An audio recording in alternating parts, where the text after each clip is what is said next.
Kisyash, Kiprah Panglima Lingga di Kerajaan Aceh. Novel karya Syukri Muhammad Syukri.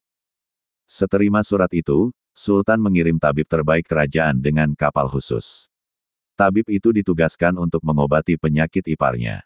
Menurut sang tabib, penyakit Panglima Lingga termasuk aneh, gejalanya mirip malaria.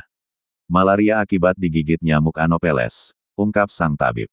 Minumkan air rebusan daun pepaya, mudah-mudahan panasnya turun, perintah tabib kepada Datin Fatimah. Baik Tuan Tabib, kata Datin Fatimah bergegas ke dapur merebus daun pepaya. Datin Fatimah mulai meminumkan rebusan air daun pepaya. Memang, panas tubuhnya mulai menurun, meski sesekali masih menggigil. Dia sudah bisa bicara, tetapi masih terbata-bata, kurang jelas kata-katanya.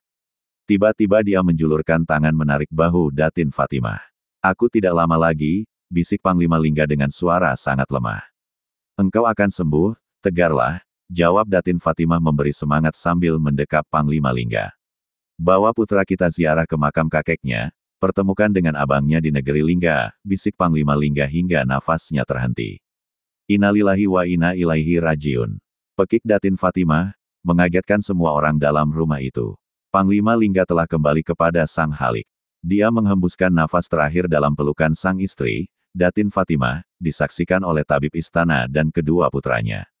Duka cita menggayuti seisi rumah dan penduduk pulau itu.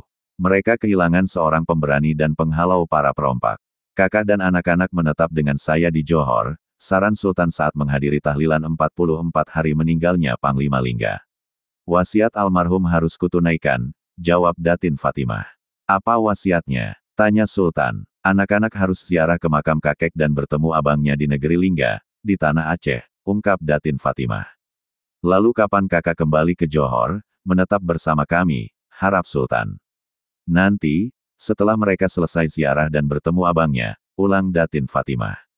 Baik kak, esok kita berlayar ke Johor. Sepekan kemudian, kakak lanjutkan berlayar ke Aceh dengan kapal dagang Kalikut, kata Sultan. Baik dik, terima kasih, jawab Datin Fatimah. Sepekan kemudian, Datin Fatimah dan kedua putranya yang masih balita sudah berada dalam lambung kapal dagang berbendera Kalikut. Mereka tergolong penumpang istimewa, titipan Sultan. Diberikan kabin khusus, bersebelahan dengan kabin nahoda. Fasilitas itu diperoleh Datin Fatimah karena nahoda adalah mitra dagang kerajaan.